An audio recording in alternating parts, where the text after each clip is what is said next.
Hi everybody, this is what I believe. In the year of 2020, we live in an age of social media. Almost everything is impacted by it, from election to our day-to-day shopping and news. We tend to think that something is good or right or successful based on how many people attend or how many support a cause or view. Of this tendency, we must be very careful. Is our power or correctness rooted in numbers, in popularity, in profit, or in the objective truth, namely God? Here are 4 reasons why I think social media can potentially be ruining our lives. If you haven't already, please like and subscribe to my channel for more topics on why I believe Christianity is the best worldview to adopt to understand the world. Turn on that notification bell and let's dig in. Number 1. Social media is a platform for show-offs. You can be in the moment while you're trying to capture the moment. With today's technology, we literally have the power of the world in the palms of our hands. Nonetheless, even with the technology to bring us closer than ever before, we have never been further from each other. Think about that last family dinner you had. Your loved ones are sitting across from the dining table, but sometimes they just seem to be hundreds of miles away.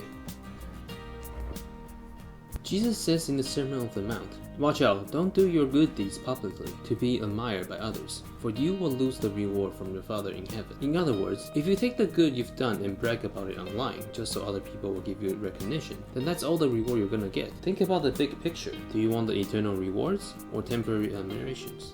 Social media offers a huge temptation to show off, but when you show off, it builds barriers. It doesn't build genuine fellowship. It doesn't draw you closer to anybody. Statistics shows that depression rate have increased over 60% for teenagers and almost 50% for young adults. This is strongly influenced by people comparing to the phony lives posted on social media and result in loss in identity. If you want to draw closer to people, do the opposite. Share the problems Jesus is helping you with. Be real. Give people a look at your bloopers and not just your highlight reel. They'll be encouraged to ask God to help them with their problems too. One of the Bible stories that really encouraged me is that of David's. As a king, David's life is really messed up. He murdered his best friend just to be together with his wife. As wicked as this sounds, this story tells me that God uses non-perfect people. If he can use David, he can use us too.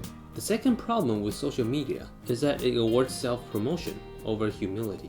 Social media has rapidly evolved into a major element of marketing. You can see people in their teenage years with millions of subscribers. Some children and babies even have millions of followers just by playing toys. This really raised the question of when is the right time to introduce children to social media. In fact, in a recent documentary, The Social Dilemma, you hear many of the social media founders or creators preventing their children from using social media until college.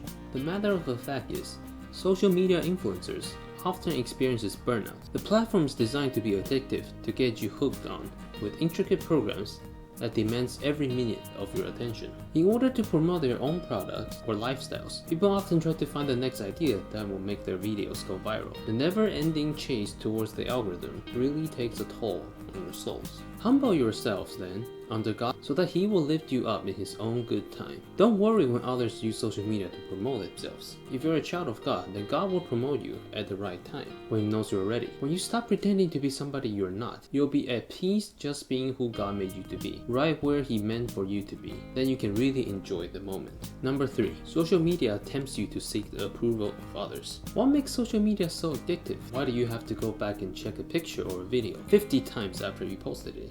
Why are you constantly checking your phone? Everyone wants the approval of others. People desperately need to be liked. When you hear the ding of a notification, dopamine is released in your brain and it's extremely satisfying. Every ding fits your need for approval and it feels like you can't get enough of it. Even when you make the wisest, happiest, most encouraging social media post, some people will post comments that will not meet your expectations or may just be downright mean. If you make the post because you need a certain number of likes to feel better about yourselves, then you are going to be disappointed. There are people that get their joy simply by being trolls online. If this happens, remind yourself that hurt people hurt people. Behind every nasty comments and insults, there's a deep hurt and trauma. The Bible says, "Dear friends, don't let public opinion influence how you live out your glorious, Christ-oriented faith." The truth is, the public opinion doesn't have anything to do with your own faith or your own life. So don't let public opinion decide what you believe, feel, or do. It will never lead you in the direction that your Creator, Jesus Christ, wants.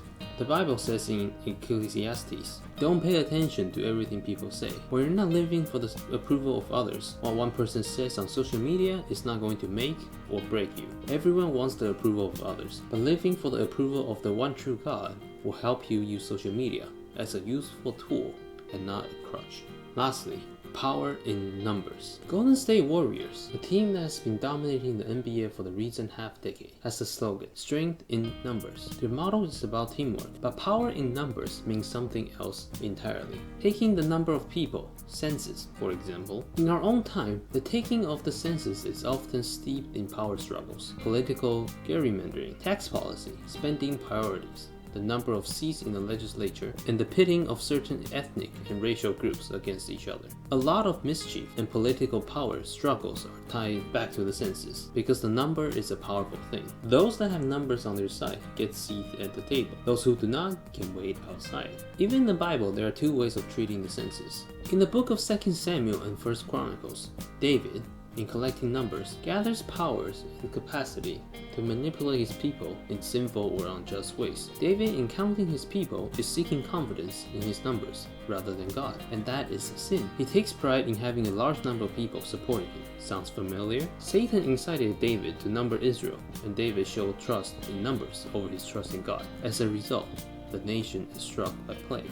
However, in the book of Exodus and Numbers, God actually asked Moses to take census before the building of the tabernacle. The purpose of this is to set a reminder to worship God and to demonstrate fulfillment of the promise of Abraham that his descendants will be numerous. Hence, social media, although has the capability to do good and was invented with the intention to bring people together, has morphed into this platform for people to show off and advocate for their self-promotion over humility. The seeking of approvals of others take unprecedented importance in the form of quantities over quality. The majority is so far down the rabbit hole of the popularity or trending algorithms that have forgotten their self-worth to a God who loves them for who they are. This is why I believe how the social media is mostly ruining our lives.